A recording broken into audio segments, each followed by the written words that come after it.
Chapter 9 of the Fall River Tragedy by Edwin H. Porter. This recording is in the public domain. Chapter 9 Theories Advanced. By Monday morning following the tragedy, the fact that some member of the Borden family was suspected of the crime by the police became a matter of public comment. But withal there was nothing to substantiate this suspicion, except that the officers kept up their daily and nightly watch of the house and its surroundings. Public sentiment began to be divided. The police had a large following who believed implicitly in their ability to ferret out the crimes, and it soon became nosed about that no less a person than the district attorney himself was in hearty co-operation with the officers and shared with them the fear that some member of the household was the author of the crime. Whether this rumour was based upon fact or not will be decided by those who follow the course of subsequent events. Friends of the Borden household became mightily aroused to the trend of public opinion, and to the now undisguised work of the police. 4 days had passed, and the officers of the law seemed to find no other clue than that which kept them inside the Borden yard. Those people who found that it was beyond the pale of human conception to suspect that the crime could have been committed by a member of the household, began to rally to the support of the suspected parties, and the influence was felt in certain quarters. Yet it did not disarm the frightful suspicion, cruel and groundless though it might have been. The public had been led to suspect that arrests would be made on or before Saturday night. People became confirmed in the view that there never would be a conviction and sentence of the guilty party. Up to this time, absolutely nothing but circumstantial evidence had been discovered, and for the most part it was fair to suppose that no evidence of any other nature had been gathered. This was an unpleasant conclusion to reach, and men did not arrive at it cheerfully, but they were forced to accept it nevertheless. They saw but one bright spot in the murky horizon, and that was a tiny one. The government might sooner or later strike a clue which would put them on the right track of the assassin, who, whether male or female, might break down and confess. But if the assassin had no confederates and kept his own counsel, he was safe. Such was the course of reasoning pursued on Monday, and it seemed to be logical. The police had been terribly in earnest in their work, and they had pursued it efficiently and effectively. They had been severely criticised, as they undoubtedly expected to be, but perhaps that was unjust. At the start they were caught at a disadvantage. They were the victims of circumstances which could entangle them but one day in the year, and perhaps a mistake was made when they did not take absolute and immediate possession of the house, barn, and yard, and place a guard in every room. Yet had this been done, the well-meaning public would perhaps have been more caustic in criticism. If they did make a mistake, it was a matter which no human being could sit in judgment upon. They had to deal with a horror calculated to stagger any detective force in the world, whatever its training, skill, or experience. An unparalleled horror it may be, but one without an equal in the annals of New England crime. That a false step was taken during the first hour of the commotion was not surprising. Among the many theories which were advanced as to who was responsible for the crime, that of Mr. John Beattie, then an alderman of Fall River, was suffice to show how deeply the people had thought upon the subject. Mr. Beattie said in a published interview, "My theory, and it is mine alone, is one formed from the circumstances of the case. The brain which devised this crime was cunning enough to devise beforehand the means to escape detention. Supposing it was a woman, she was cunning enough to wear a loose wrapper which would have covered her clothes, and gloves which would have protected her hands from the stains of blood. If so, there was time to burn both wrapper and gloves in the hot fire, which was known to have been burning in the kitchen stove at the time of the tragedy." The alderman's theory is simply given here to show the trend of public opinion, and while it was perhaps his own, there were many conservative people who shared it with him. On Sunday 2 outside clues came up for consideration of the authorities. Special officers Harrington and Doherty were sent out to find one Thomas Walker, and succeeded. The man was taken to task concerning his whereabouts on Thursday, and he told his story. He was a tailor and worked for Thomas Carey on Main Street, had been recently married and moved into a tenement belonging to Andrew J. Borden, which was located on 4th Street. The rumor had been that Walker had experienced domestic troubles and after a long period of temperance had taken some intoxicants. 3 weeks before the tragedy Mr. Borden called at Carey's shop and had a talk with Walker.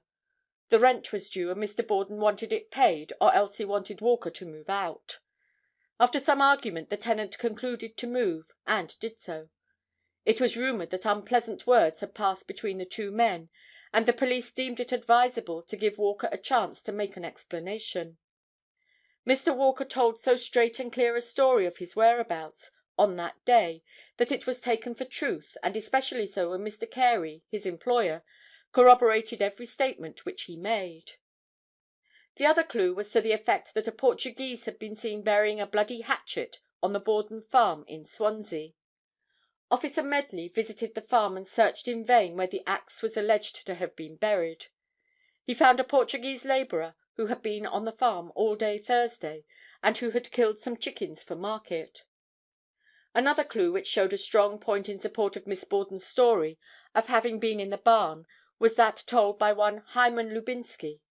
He said that while driving on 2nd Street at 10:30 a.m. on Thursday, he saw a woman in the Borden yard, noticed her walk from the barn to the side door on the north and enter.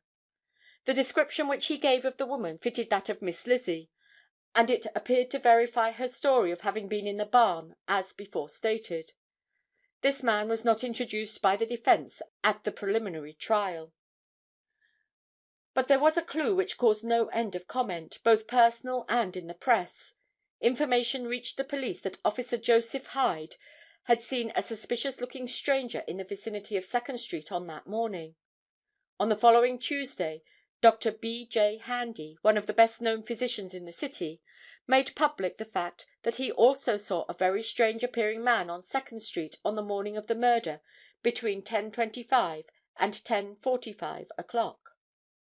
The doctor took some notice of this man, and in the afternoon, while in conversation with his wife, he became more and more impressed with the idea that the stranger had some connection with the awful crime.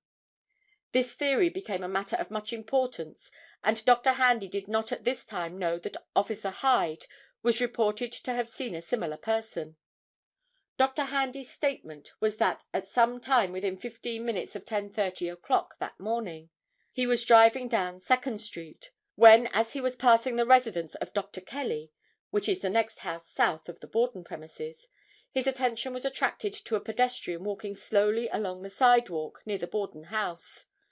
Ordinarily, the face of a stranger would not excite much interest in the mind of Dr. Handy, inasmuch as he was continually passing the streets of the city on his professional calls.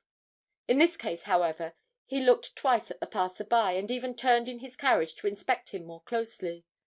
Just what caused him to do this the doctor did not definitely explain. There was a peculiarity about the man which he could not exactly describe. The individual was about 30 years of age, 5 feet 5 inches in height, weight perhaps about 125 or 130 pounds.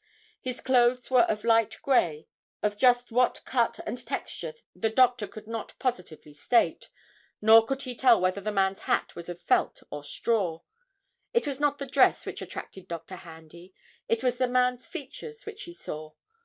He was pale, almost white, not with the ghastly pallor of a sick man, but rather the whitish appearance of a man whose face had not been touched by the sun's rays, who might have been in confinement, or whose work was of such nature as to keep him constantly in a cellar. There was something beyond this paleness which aroused the doctor particularly to observe him, and that was that he appeared to be in a state of intense nervousness. Within an hour after Dr. Handy had heard of the terrible tragedy, and within 3 hours after he had seen the queer-looking stranger, he had in his own mind decided that the unknown knew something of the murders. He communicated his suspicions to the police and gave a complete description of the man. More unfavourable comment was directed at the authorities because they failed to find this man as readily as they did other suspects than was apparently absolutely necessary. Column after column of the leading newspapers were devoted to the discussion of this stranger until he became known as Dr. Handy's wild-eyed man, and while the police were accused of neglecting this seemingly important clue, there are trustworthy men who know and can show beyond contradiction that he was sought after in the most diligent manner. So faithfully, in fact, did the officers search for the stranger, all the while neglecting, if it may be called by that name, to follow more plausible clues. Many of them finally said they were forced to the conclusion that the wild–eyed man was a myth, and that with all due respect to Dr. Handy's opinions and conclusions. But myth or reality, some of the friends of Miss Lizzie insisted that he be materialized if the former, or produced if the latter. There was a man known to the police as Mike the Soldier, and he in a measure seemed to fit the description of the wild–eyed. Pursuing the plan which Marshal Hilliard did from the beginning, of following every clue no matter how trivial or unimportant, his men were sent in every direction to hunt the curious stranger. Mike the Soldier was discovered, as will be seen later. Chapter 10.